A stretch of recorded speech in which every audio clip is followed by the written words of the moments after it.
Maligayang pagdating sa paglalakbay sa kasaysayan ng Pilipinas. Isang masalimuot na kwento ng kolonisasyon. Sa bawat yugto, masusubaybayan natin ang pagdating ng Espanya, Amerika at Hapon sa ating baybayin. Mula sa mga naglakbay na Espanyol na tulad ni Magellan hanggang sa panahon ng Amerikanong pangangasiwa at ang madilim na yugto ng pananakop ng Hapon.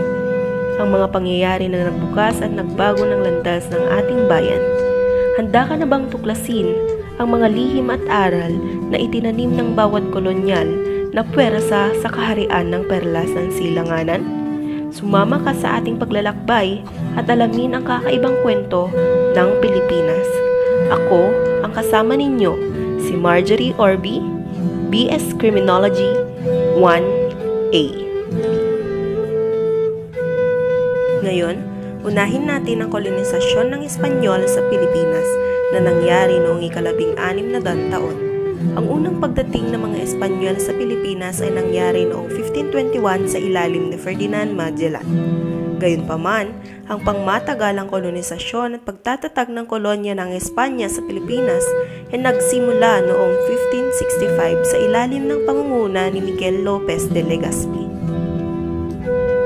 Noong ika-15 siglo, ayon sa aklat ng kasaysayan ni Pigafetta, ang pinakadakila at bantog na kasagupaan sa pagitan ni Dato Lapu-Lapu at Ferdinand Magellan na pinangalanang Labanan sa Mactan o binansagan na Kadaugan sa Mactan.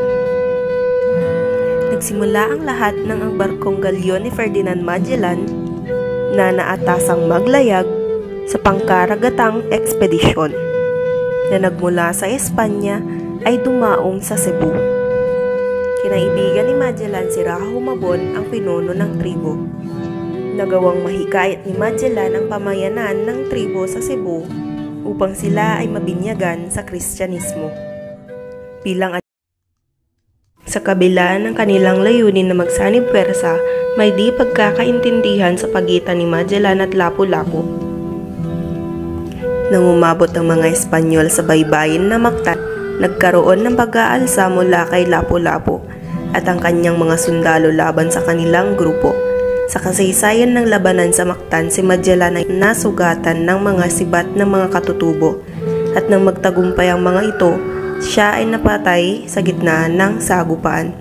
Ang pagkamatay ni Magellan sa labanan sa Mactan ay nagbigay daan sa tulay ng lokal na resistensya laban sa dayuhang puwersa. At ito ang nagsilbing pangunahing yugto sa pagsisimula ng kolonisasyon ng Espanya sa Pilipinas. Si Ferdinand Magellan ay namatay sa labanan sa Mactan noong ika-27 ng Abril 1521. Sa nasabing labanan, si Magellan ay nanguna sa isang ekspedisyon ng mga Espanyol para sa pakikipag-alyansa sa mga lokal na dato, partikular kay Lapu-Lapu. Noong ika-1565, ang Espanyol na manlalakbay na si Miguel Lopez de Legazpi ay nagtungo sa Pilipinas para sa isang ekspedisyon na naglalayong itatag ang Espanyol na pamahalaan sa kapuluan. Ang paglalakbay na ito ay nagbukas ng yugtong pangkolonyal na nagdala ng mga pangyayari na naging bahagi ng kasaysayan ng Pilipinas. Nang dumating si Legazpi sa Cebu, nakipagkasundo siya kay Raha Tupas, ang dato ng lugar. Gayunpaman, may mga pagkakataong nauwi sa hindi pagkakaintindihan dahil sa hindi pagsunod ng ilang lokal na dato sa kanyang awtoridad. Sa kabila nito, itinatag ni Legazpi ang unang permanenteng kolonya sa Cebu, isang hakbang na nagbukas ng landas para sa pangangasiwa ng Espanya sa Pilipinas. Sa kanyang pangangasiwa, nagsimula ang proseso ng kolonisasyon. Itinatag ni Legazpi ang Puok na Maynila noong 1571, kung saan siya nagtatag ng mas matibay na pamahalaan. Ang pangatlo naman ay ang galleon trade, na nagsimula noong 1565 at nagtapos noong 1815. Ito ay nagdala ng makabuluhang impluwensya sa ekonomiya, kultura at kasaysayan ng Pilipinas. Ito ay isang mahalagang bahagi ng panahon ng kolonyalismo, kung saan ang mga galera o galyon na bihirang sasakyang pandagat ay nagdadala ng kalakalang Asyano patungo sa Acapulco, Mexico at mula roon ang mga kalakal na Inchik, Indio at Espanyol ay ibinabayad para sa mga kalakal na galing sa Europea. Ang mga galyon na bimibiyahe sa pagitan ng Manila at Acapulco ay nagdadala ng mga kalakal tulad ng seda, porselana at tsokolate mula sa Asya patungo sa mga kolonya ng Espanya. Sa kapaligtaran, ang galyon ay nagdadala ng mga kalakal na pilak, ginto at iba pang produkto mula sa Amerika patungo sa Pilipinas. Ang ika-4 ay ang Kristyanisasyon sa Pilipinas noong ika-16 taon. Ito ay isang yugto ng kolonyalismo kung saan ang Espanya ay nagtagumpay sa pagpapalaganap ng Kristyanismo sa mga katutubo. Ito ay bahagi ng layunin ng Espanyol na itatag ang kanilang impluwensya at paghahari sa Pilipinas. Sa pagdating ng mga misyonero mula sa Espanya, ipinakilala ang mga Pilipino sa Kristyanismo. Itinatag ang mga simbahan at misyon upang ituro ang mga doktrina at katuruan ng Katolisismo. Ang mga misyonero ay aktibong nagtuturo at nangangaral at nagtagumpay sa pag-convert ng maraming lokal na populasyon sa bagong relihiyon. Ang pagpapakasalang Gumbursa noong 1872 ay isang mahalagang bahagi ng kasaysayan sa Pilipinas sa ilalim ng kolonyalismong Espanyol. Ang Gumbursa ay binubuo ni na Fathers Mariano Gomez, Jose Burgos at Jacinto Zamora. Ang pari ng naging biktima ng pang-aapi at pangpapahirap mula sa mga autoridad ng Simbahang Katolika. Ang pangyayari ay nagugat sa di magkakasundo sa loob ng simbahan, lalo na ang mga isyu tungkol sa pag-aari ng lupa at pagkikilala sa mga praile na galing sa Espanya. Ang Gumbursa ay pinaglaban ang mga karapatan ng Pilipino na maging pare at ang higit na papel ng mga praile na ipinanganak sa Pilipinas. Nang madiskubreng may kaugnayan ang Gumbursa sa kilusang pag-aalsa noong 1872, sila inakusahan ng rebelyon at pagtutol sa mahalagang Espanyol. Nang madiskubreng may kaugnayan ang Gumbursa sa kilusang pag-aalsa noong 1872, sila inakusahan ng rebelyon at pagtutol sa pamahalagang Espanyol.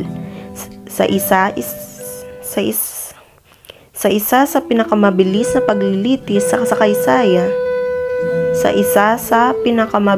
paglilitis sa kasaysayan, sila'y hinatulan ng bitay sa Garote noong Pebrero 17, 1872. Ang pagpapakasalang Gumbursa ay naging kritikal na bahagi ng pagsiklab ng kilusang nasyonalismo at paghahanap ng kalayaan ng Pilipinas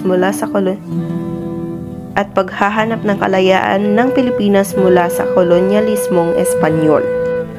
Ang kolonya ng mga Espanyol sa Pilipinas ay natapos noong Hunyo 12, 1898 nang magdeklara ng kasarinlan ng Pilipinas mula sa Espanya. Ito ay pinahayag sa Kawit Cavite ni General Emilio Aguinaldo pagkatapos ng pagtagumpay ng himagsikan laban sa mga Espanyol na kilala bilang Himagsikang Pilipino o Rebolusyong Pilipino. Ang deklarasyon ng kasarinlan na kilala bilang Araw ng Kalayaan ay nagbigay daan sa pagtatapos ng mahabang panahon ng kolonyalismo sa Pilipinas.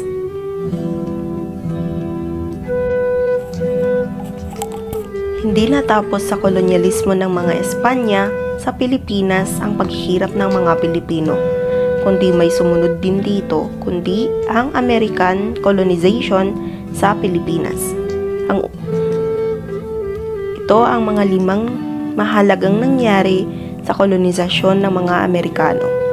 Una, ang digmaang Pilipino-Amerikano noong 1899 to 1902.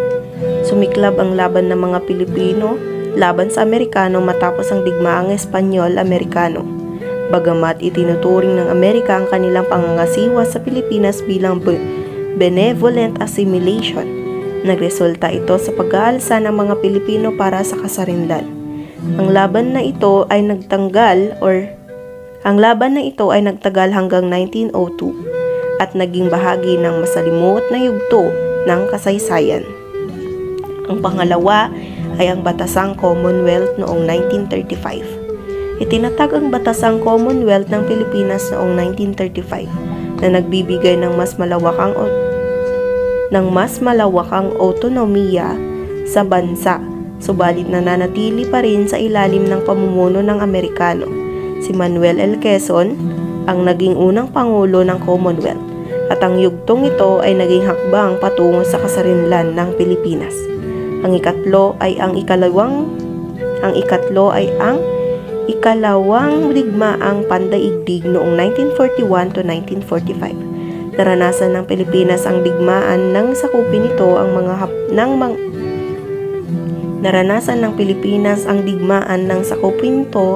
ng mga Hapones mula 1941 hanggang 1945. Ito ang nagdulot ng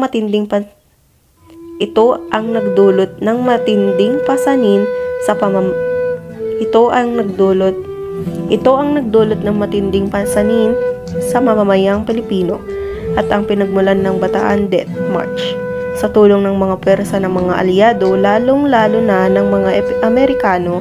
Nasakop muli ang Pilipinas mula sa mga Hapones. Batas Harry-Hawes-Katting, 1933. Isang batas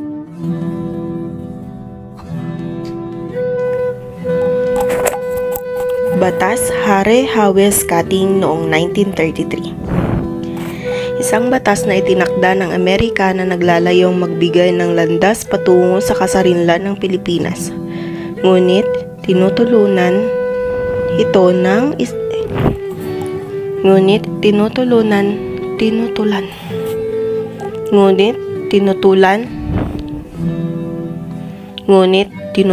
ito ng ilang lider, kabilang si Manuel Quezon, at hindi ito naaprubahan ng Kongreso ng Pilipinas. Ang pangyayaring ito ay nagbigay daan sa pagtatatag ng isang komisyon na nag-aaral kung paano may susulong ang kasarinlan ng Pilipinas. At ang huli ay ang kasunduan ng Tidings-McDuffie noong 1934. Kilala rin bilang Batas ng Kalayaan ng Pilipinas. Ito ay nagtakda ng tiyak na oras para sa kasarinlan ng Pilipinas. Ayon dito, ang kasarinlan ay dapat makuha noong 1946. Binuo ang Batasang Commonwealth at ang unang halal na pangulo nito ay si Manuel L. Quezon. Sa oras ng inaasahan noong Hulyo 4, 1946, ipinahayag ang ganap na kasarinlan ng Pilipinas mula sa Amerikano. Sa kabuuan, ang kolonyalismo ng mga Amerikano sa Pilipinas ay natapos pagkatapos ang ikalawang digmaang pandaigdig noong 1945. Noong panahon ng digmaan, ang Pilipinas ay nasakop ng mga Hapones mula 1942 hanggang 1945. Nang nagsimula ang labanan sa pagitan ng mga aliadong Pwersa at Hapones, nakatulong ang mga Pilipino sa pagsalakay at pagsakop sa Pilipinas mula sa mga Hapones. Pagkatapos ng digmaan, bumalik ang mga Amerikano sa Pilipinas. Ang Estados Unidos sa bisa ng Tidings-McDuffie Act ay nagbigay ng tiyak na oras para sa kasarinlan ng Pilipinas. Ipinagkaloob ang kasarinlan noong Hulyo 4, 1946 at itinatag ang Republika ng Pilipinas bilang isang malayang bansa. Bagamat natapos ang kolonyalismo ng mga Amerikano, dumating naman ng mga Hapones. Ang kolonyalismo ng mga Hapones sa Pilipinas ay nagsimula noong Disyembre 8, 1941 na siyang petsa ng kanilang pagsalakay sa Pilipinas sa ilalim ng ikalawang digmaang pandaigdig. Ito ay nangyari matapos ang pagsiklap ng digmaan sa Pacific. Isang bahagi ng mas malawakang digmaan na kasama ang mga Amerikano at iba pang kapuluan sa rehiyon. Ang Pilipinas ay isang kolonya ng Amerika noong panahong iyon, at ang pagsakop ng mga Hapones ay nagdulot ng matinding kahirapan at pag-aapi sa mga Pilipino sa loob ng 4 na taon hanggang sa matapos ang digmaan. Ito naman ang mga 5 naganap noong kolonisasyon ng mga Hapones.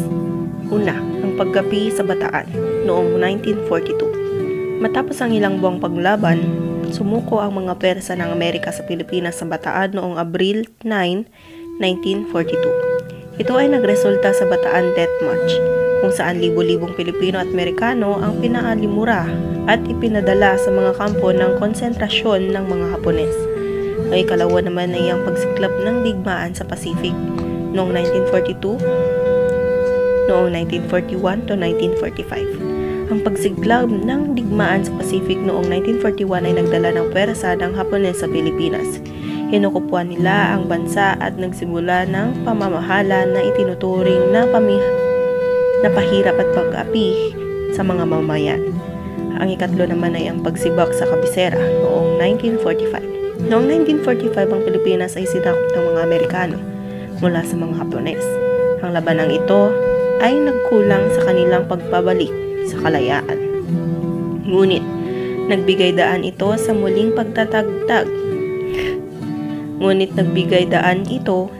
pagtatatag ng gobyerno at pag-akyat ng Pilipinas bilang isang malaya at soberanong bansa. Ang ikaapat ay ang pagtatatag ng ikalawang republika noong 1943 to 1945.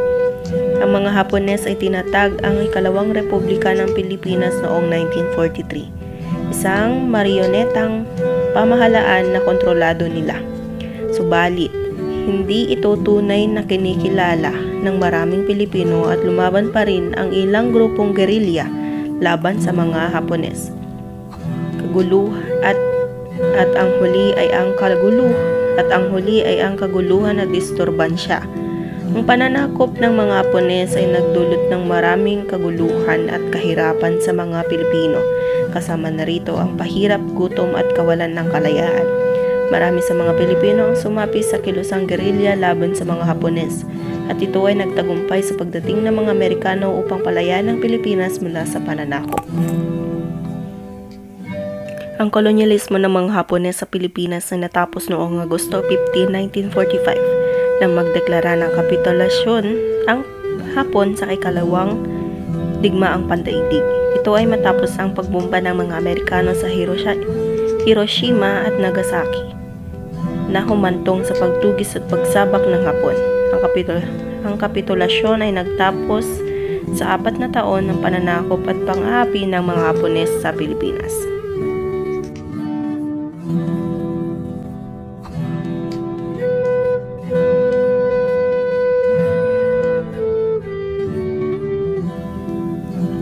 Bawat pahina ng ating kasaysayan, naiwang bakas ng mga yugto ng kolonisasyon ng mayamang alaala ng pakikipaglaban, pag-usbong at pag-angat.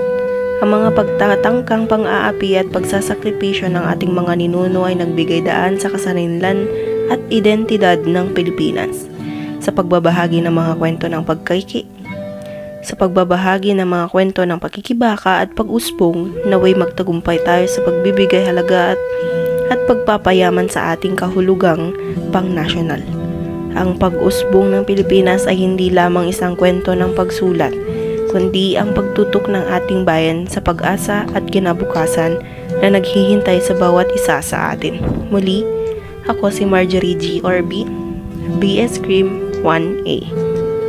At ito ang aking proyekto. At ito ang